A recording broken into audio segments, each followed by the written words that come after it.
थेंबा थेंबात आहे जगणे, पाण्याशिवाय कसे राहणे. पाणी म्हणजे प्राण आहे. आज धरणाच्या पाण्यावरून संघर्षाचे पेटते रान आहे. मित्रांनो, पाणी म्हणजे उत्पादकता, पाणी म्हणजे उद्योजकता आणि पाणी म्हणजे समृद्धी आहे. डॉक्टर बाबासाहेब आंबेडकर म्हणतात, एखाद्या देशाची प्रगती ही त्या देशाच्या कृषी क्षेत्राच्या प्रगतीवर आधारलेली असते. म्हणूनच त्यांनी त्यावेळी लोकांना नदी जोड प्रकल्प आणि धरणांचे महत्त्व सांगितले होते.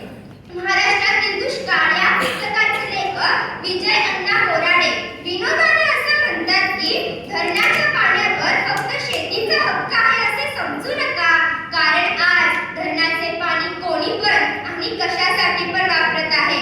आज राजकारणी लोक धरणाच्या पाण्यावर आपली पोळी भाजत आहेत आणि म्हणूनच मला प्रश्न पडतो की धरणाचे पाणी कोणासाठी, शेतकऱ्यांसाठी की उद्योगपतींच्या उद्योगासाठी. आपण इथे काही उदाहरणांचा विचार करूया. पहिलं म्हणजे दारणा धरण. 1902 च्या काळात कोपरगाव तालुक्यात मोठा दुष्काळ पडला.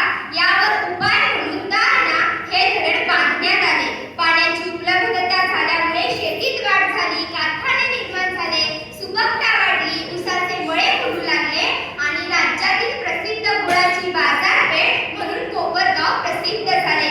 पण पुढे या सुबकतेला नजर लागली ती म्हणजे बिगर सिंचन आरक्षण आणि बेसुमार पाणी उपशाची. शेतीसाठी वापरण्यात येणारे पाणी इतर उद्योगधंद्यांसाठी खर्च होऊ लागले आणि कोपरगावाला पुन्हा एकदा दुष्काळाचे डोहाळे लागले.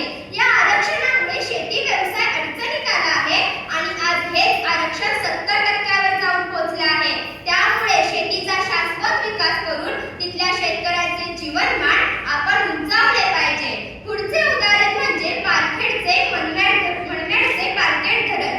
धरण उशाला आणि कोरड घशाला.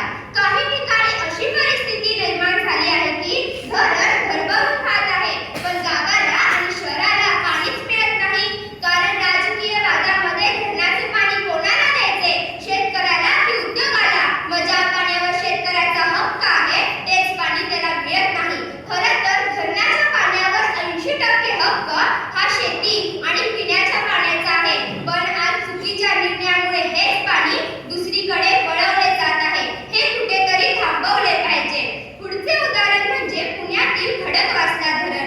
या धरणाचा मेन हेतू हा शेती सिंचन आहे, पण येत्या गेल्या काही वर्षांमध्ये बांधकाम व्यवसायावरती हे पाणी जास्त खर्च झाल्याचं दिसून येतं. म्हणूनच तिथे शेतीला खूप कमी प्रमाणात पाणी मिळतं. हे चित्र कुठेतरी बदललं पाहिजे.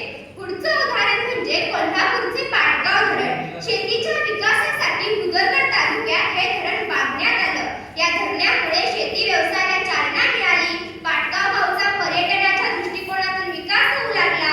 रामना किल्ल्याचे महत्त्व वाढले, ऊसाची शेती वाढली, कारखाने निर्माण झाले आणि राज्यातील मधाचे गाव म्हणजे पाटगाव असे ते प्रसिद्ध झाले. हा त्याला मिळालेला बहुमान आहे. वन्यजीव संस्कृती ही आपल्या भुदरगडची संस्कृती आहे आणि ती या धरणामुळे टिकून आहे. गावातल्या तरुणाला गावातच रोजगार निर्माण झाल्यामुळे तो गावातच राहत आहे. तिथे मोठ्या प्रमाणात जंगल सफारीसाठी लोक येत असतात.